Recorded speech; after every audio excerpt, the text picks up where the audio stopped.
শ্রবণ করব এবং আমরা জানার প্রয়াস করব যে এই কলিযুগে আমাদের সব থেকে কোন ব্রত শ্রেষ্ঠ ব্রত, কোন ব্রত করলে আর অন্য কোনো ব্রত করার প্রয়োজন নেই। কে বলতে পারবে কোন ব্রত করলে আর অন্য কোনো ব্রত করার প্রয়োজন নেই?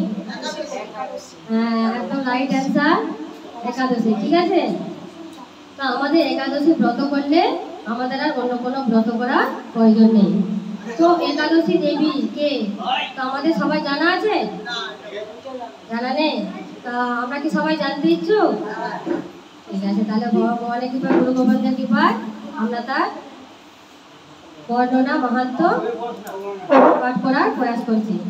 তো একাদশী দেবী হলেন স্বয়ং ভগবানের সাথে একবার মূর নামক এক দানবের যুদ্ধ হয়েছিল। কতদিন ধরে?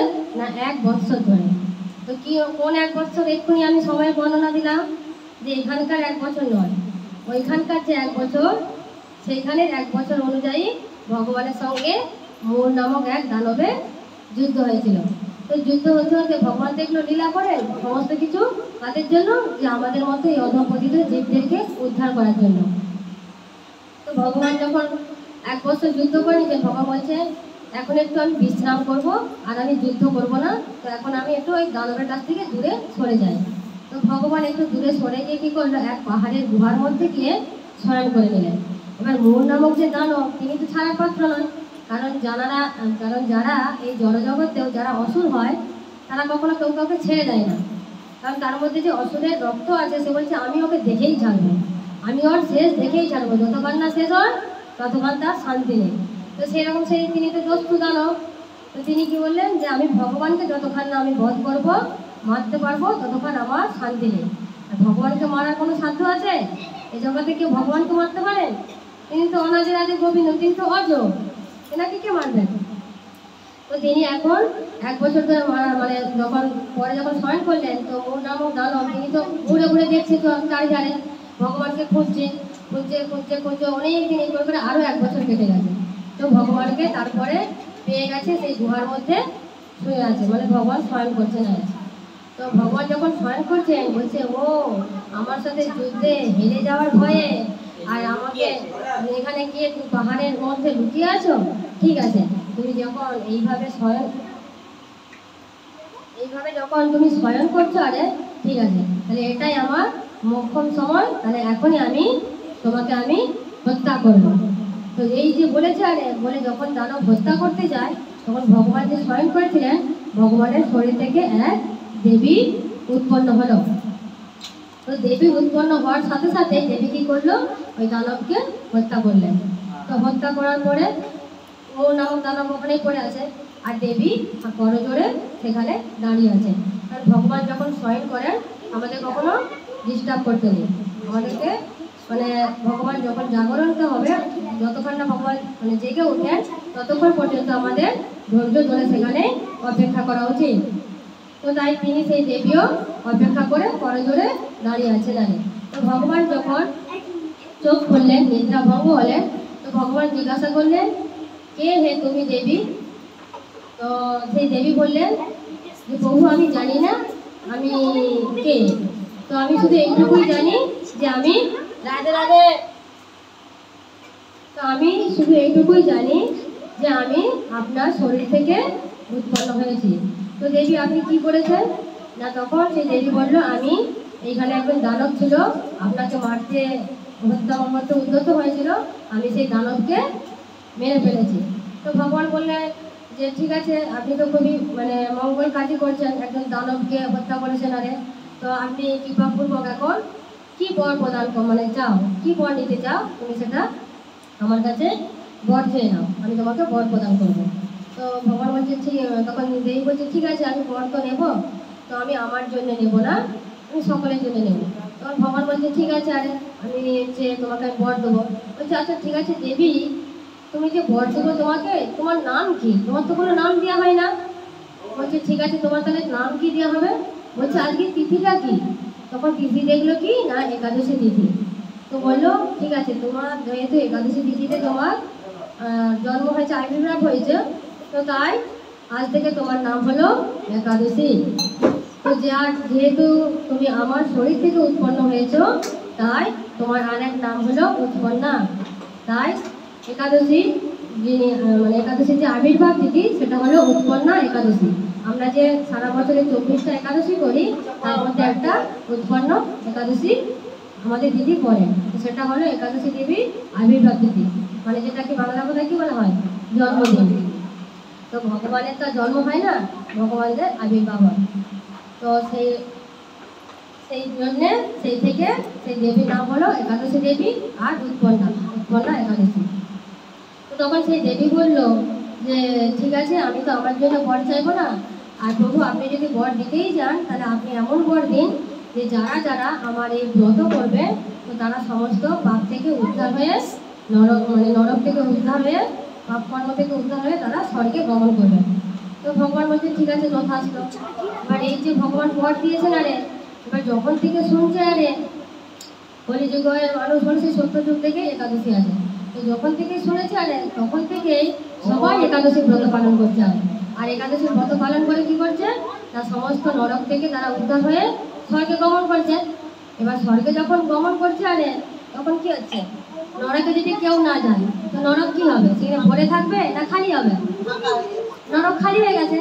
যেহেতু নরক খালি হয়ে গেছে, তো নরকে খালি হওয়ার ফলে ভগবান দুটো পুরুষকেও সৃষ্টি করেছে। কোন পুরুষ না, একটা পাপ পুরুষ আর একটা পুণ্য পুরুষ। এই দুটো পুরুষের সৃষ্টি করেছেন। তো পাপ নামক যে পুরুষ ছিল, সেই পুরুষ নরক থেকে স্বয়ং বিষ্ণুদেবের কাছে, বিষ্ণুদেবের সাই বিষ্ণু, গান্ধব সাই বিষ্ণু যে কৃষ্ণাগর সমুদ্রে যে শয়ন করেছেন, সেখানে সেই পাপ পুরুষ চলে আসছে আরে বিষ্ণুদেবের কাছে। তো এসে দেখে সেখানেও বিষ্ণুদেব শয়ন করছেন, তো তিনি হাত জোড় করে দাঁড়িয়ে আছেন। এবার ভগবান যখন চোখ খুললেন, নিদ্রা ভঙ্গ হলো, তখন দেখলো যে একদম এরকম ক্ষীণ হয়ে গেছে, রোগা পাতলা, তার অনেক কিছু শরীর দেখা যাচ্ছে না, আরে চেনাও যাচ্ছে না যে একজন দূরে কে দাঁড়িয়ে আছে। তো ভগবান বলছে যে কে, তার মুখমণ্ডলে চেনা যাচ্ছে না। বলছে বৈকুণ্ঠ ধামে এরকম তো জীর্ণ কেউ থাকে না, কারণ বৈকুণ্ঠতে কোনো কুণ্ঠা নেই, কোনো রোগ জ্বালা ব্যাধি নেই। তাহলে কে এই রোগাগ্রস্ত মানুষ আসলো যার শরীর এরকম জীর্ণ হয়ে গেছে? তো তখন পাপ বলছে প্রভু আমি পাপ, আর হচ্ছে প্রভু আপনি আমাকে চিনতে পারছেন না। তখন ভগবান বলছে না, বিষ্ণুদেব বলছে না আমি চিনতে পারছি না। বলছে প্রভু আমি পাপ, আমি হচ্ছে পাপ পুরুষ। তখন বলছে তোমার এরকম দশা কি করে হলো, কে করলে এরকম দশা? তখন পাপ বলছে যে কেন প্রভু আপনিই তো করেছেন এরকম দশা। বলছে কেন, আমি কখনো করলাম? বলছে কেন প্রভু, আপনার কারণে এটা হয়েছে। আপনি যবে দেখেন একাদশী দেবী ব্রত করেছেন, একাদশী দেবীকে বরদান দিয়েছেন যে যারা যারা একাদশী দেবী মানে একাদশী ব্রত করবে, তো তাদের কি হবে, সমস্ত পাপ থেকে তারা উদ্ধার হয়ে স্বর্গে গমন করবে। তো তার জন্য এই যুগে সমস্ত মানুষ আসছে, আর তারা পাপ করছে, যাই করুক না কেন তারা একাদশী ব্রত করছে, আর ব্রত করার পরে তারা সমস্ত মানে পাপ থেকে মুক্ত হয়ে আর নরকে কেউ যাচ্ছে না, তো সবাই স্বর্গে চলে যাচ্ছে। তাহলে আমি যে বহু পাপ পুরুষ, আমি যে নরকে থাকি, তাহলে আমি কি খাবো? তখন বলছে ভগবান বলছে হ্যাঁ এটাও তো ঠিক, আমি যখন তোমাকে সৃষ্টি করছি তুমি তো আমারই সৃষ্টি, তুমি যদি কিছু না খাও তাহলে তুমি বা বেঁচে থাকবে কি করে? তো ভগবান বলছেন ঠিক আছে, তাহলে আমাকে তো আর একটা তাহলে উপায় বার করতে হবে, কি করে তুমিও বেঁচে থাকো, তোমাকে যেহেতু আমি সৃষ্টি করছি। তো ভগবান বলে ঠিক আছে, তো আজ থেকে আমি আর একটা বিধান চালু করছি যে একাদশীতে যারা অন্ন মানে যেটা পঞ্চশস্য, অন্ন জল এসব মানে পঞ্চশস্য যারা গ্রহণ করবে, অন্ন এসব রুটি চাল মুড়ি এসব যারা গ্রহণ করে পঞ্চশস্য, তো তাদের মধ্যে তুমি সমস্ত পাপ রূপে তাদের মধ্যে তুমি মানে প্রবেশ করবে। তো তার জন্যে বলছে যারা একাদশীতে অন্ন গ্রহণ করে, তো তারা যদি কোনো কিছু পাপ না করেও তবু তারা সমস্ত পাপে অধিকারী হয়ে যায়। তো তার জন্য আমাদের কি করা উচিত, একাদশী করা উচিত না একাদশী ব্রত আমাদের না করা উচিত? করা উচিত। তো আমরা যদি একাদশী না করি, কোনো মানুষ বলেন যে এই মানুষটা সারা জীবন কত কষ্ট করছে, কত ভালো ছিল, কারো ক্ষতি করেনি, কিন্তু কেন শেষ বয়সে তার এরকম হচ্ছে? কারণ তুমি কিছু করো আর নাই করো, তুমি না জেনেই হোক বা অজেনেই হোক, তুমি একাদশীর ব্রত না করার ফলে তার ফলে তুমি যে একাদশীর দিনে অন্ন তুমি গ্রহণ করছো, সেই অন্নের মধ্যে সমস্ত রকমের পাপ মানে তার মধ্যে প্রবেশ করছে। মানে তুমি যেটা করোনি সেই রকম পাপও আমাদের শরীরের মধ্যে প্রবেশ করছে। তো তাহলে আমি যদি একাদশী না করি তো আমার অলরেডি আমি সমস্ত পাপ করে বললাম। আমি যদি কারো ক্ষতি না করি, কাউকে চুরি না করি, কাউকে মৃত্যুদণ্ড দিই, তো সেই পাপগুলো অটোমেটিক এই অন্যের মাধ্যমে আমাদের শরীরে প্রবেশ করে গেল। তো আমি যেহেতু অন্যের মধ্যে প্রবেশ করছি সেই পাপ, তো আমি যদি পাপ করি বলছে পাপ করবে রাশি রাশি ভুগবে কিন্তু তার বলছে মাসি পিসি, এটা আছে লোকাচার। তাহলে আমি যদি পাপ করি কে ভুগবে? আমাকে ভুগতে হবে, অন্য কেউ কি ভুগবে না? তাহলে পাপ যদি আমি করি তাহলে পাপ আমাকেই ভুগতে হবে। তার জন্যেই আমাদের যাতে পাপ যাতে কোনো রকমই আমাদের শরীরে প্রবেশ না করতে পারে, তার জন্য আমাদেরকে প্রত্যেককেই একাদশী পালন করা উচিত। 8 থেকে 80 বছর বয়স পর্যন্ত শাস্ত্রে বিধান দেওয়া আছে, প্রত্যেকেই আমরা একাদশী ব্রত পালন করতে পারবো। আগেকার যুগে কি হতো, লোকাচার, এই এখন থেকে একাদশী করবে, একাদশী সদভারা করতে পারবে না, একাদশী পুরুষ করবে না, একাদশী বাচ্চা করবে না, একাদশী বিধবা করবে। কেউ জানে শাস্ত্র পড়েছে? শাস্ত্র পড়ে না, শুধু লোকাচার কথা বলছে। আমার দিদিমা বলে গেছে, কবেকার ঠাকুমা বলে গেছে। তোমার দিদিমা ঠাকুমা কি আচার্য ছিল না শাস্ত্র পণ্ডিত ছিল? দিদিমাও জানেনি আর ঠাকুমাও জানেনি। তো অতএব তাদের কথা বললে নিজেদের জীবনেই পাপে পরিপূর্ণ হতে হবে। তো তার জন্য আমাদের সকলকেই একাদশী ব্রত পালন করতে হবে। এমন নয় আবার বলছে, কেউ বলছে বড় একাদশী, আবার কেউ বলবে ছোট একাদশী, এরকম কোনো শাস্ত্রের বিধান নেই। একাদশী সব একাদশী করতে হবে। একাদশীর আবার কখনো বড় ছোট হয় নাকি? আমি যে তুলসী পত্র ভগবানকে নিবেদন করবো, একটা যদি ছোট তুলসী পত্র ভগবান নিবেদন করি সেটাও তুলসী পত্র, একটা যদি বড় তুলসী পত্র নিবেদন করি সেটাও হচ্ছে তুলসী পত্র। তো দুটোর আমি সমানই ফল পাবো। এমন নয় ছোট করছি বলে ছোট ফল পাবো, বড় দিচ্ছি বলে বড় ফল পাবো, কখনো এরকম হয় না। তো তার জন্যে গরুর পুরাণে কি বলা আছে, তো আমরা জানতে পারলাম যে তুলসী দেবী একাদশী দেবী ব্রত করলে আমাদের কি উপকার হয়, আর একাদশী দেবী ব্রত না করলে আমাদের কি অপকার হয়, আমরা সবাই জানতে পারলাম। তো একাদশী দেবী আরো কিছু বর্ণনা দেওয়া আছে গরুর পুরাণে, যে একাদশী ব্রত যদি না করা হয় সেটা কতটা ভয়ঙ্কর পাপ করা হয় সেটাও আমাদের জানা দরকার। আগে বলেছি পুরাণ আছে আমাদের 18টি পুরাণ, তো সেখানে গরুর পুরাণও রয়েছে।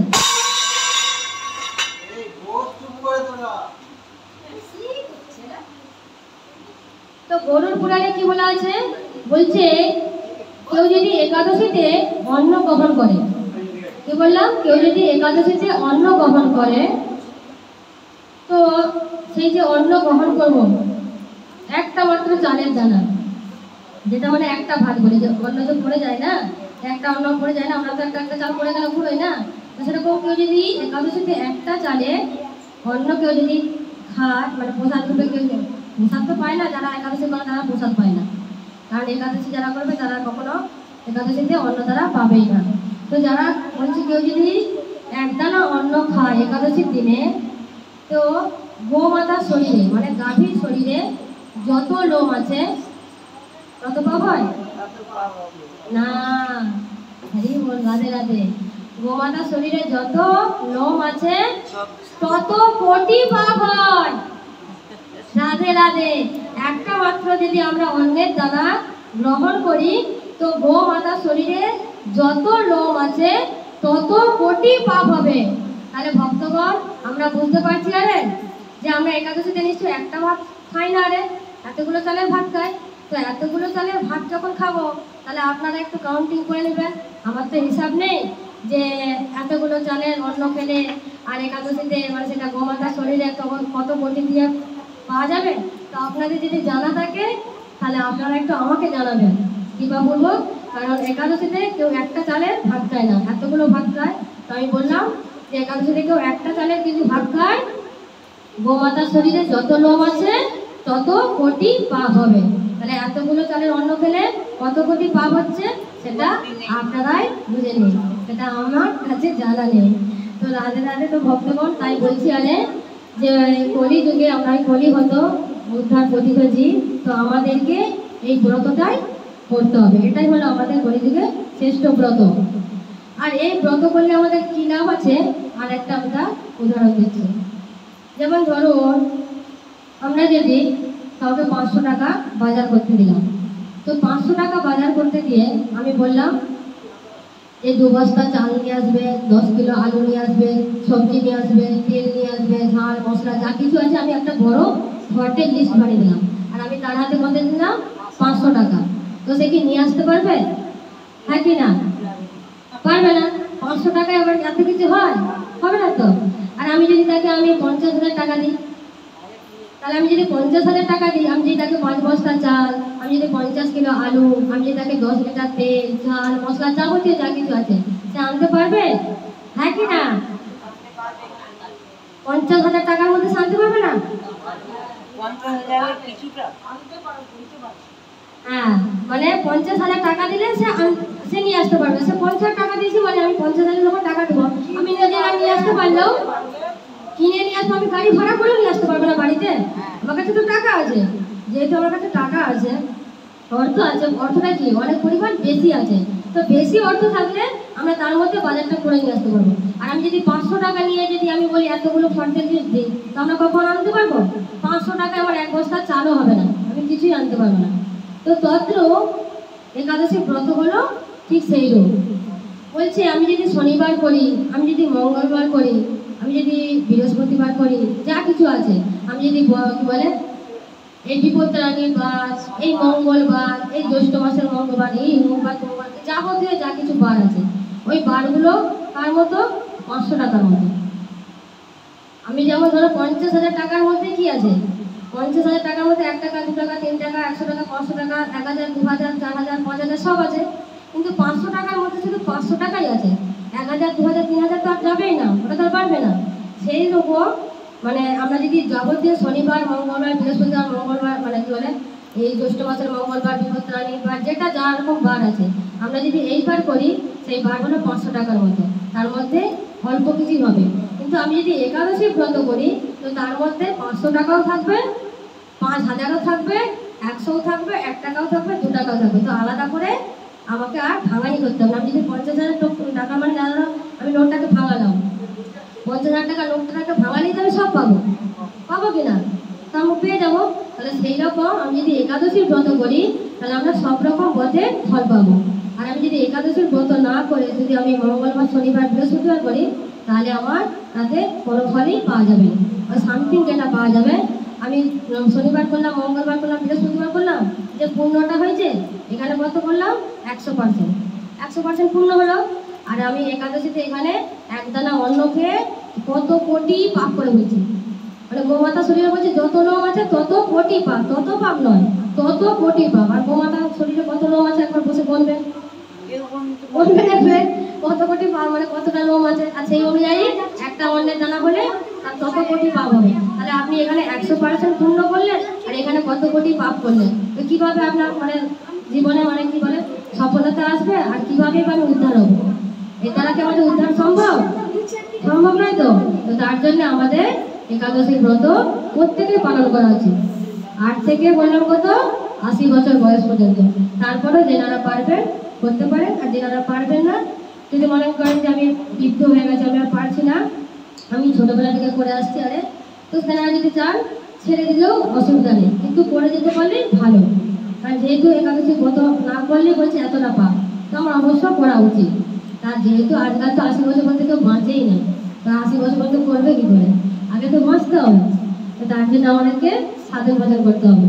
তো ভক্তগণ কৃপাপূর্বক আমরা সকলেই তাহলে আমরা একাদশী দেবীর যে মাহাত্ম্য সেটা আমরা শ্রবণ করলাম। আর আমরা জানতেও পারলাম কি যে একাদশী ব্রত করলে আর কোনো আমাদের ব্রত করার প্রয়োজন নেই। তো আজ আমি এখানে ভাগবতরমে বিশ্রাম রাখছি। বিশ্রাম রাখার পূর্বে আমরা সবাই বৈষ্ণব বন্দনা প্রণাম করব। সবাই হাত জোড় করে বলুন, বাঞ্ছা কল্পতরুভ্যশ্চ কৃপা সিন্ধুভ্যেব চ পতিতানাং পাবনেভ্যো সকল বৈষ্ণবের চরণেভ্যো নমো নমঃ। জয় শ্রীকৃষ্ণ চৈতন্য প্রভু নিত্যানন্দ, হরে কৃষ্ণ হরে রাম শ্রী রাধা গোবিন্দ, হরে কৃষ্ণ কৃষ্ণ কৃষ্ণ হরে হরে, হরে রাম রাম রাম হরে হরে, হরে কৃষ্ণ কৃষ্ণ কৃষ্ণ হরে হরে, হরে রাম রাম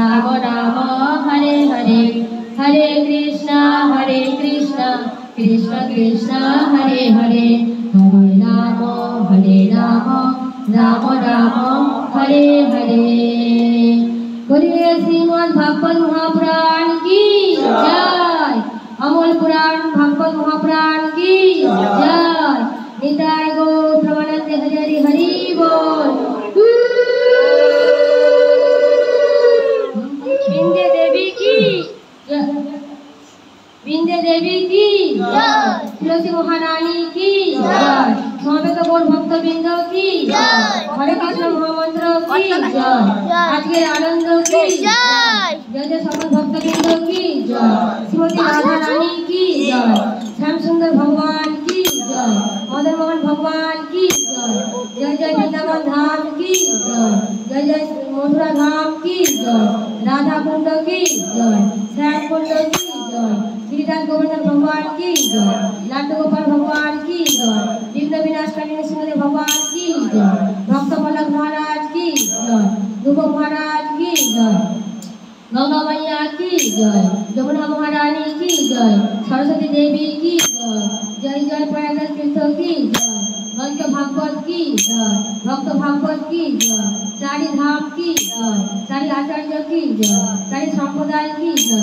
जय जय गुरु प्रणाली बक्सेश्वर प्रणाली की जय। पूरी गंभीरा मठ की जय। जय जय जगत गुरु श्री गोविंद दास महंत की जय। जय जय जगन्नाथ भगवान की जय। बलभद्र देव की जय। सुभद्रा महारानी की जय। जय जय श्री गोपाल की जय। जय जय श्री भोल करताल की जय। जय जय भक्त जय जय समस्त भक्तवृंद की जय। देश के समस्त सदस्य की जय। निताई गौर सुंदर की जय। निताई गौर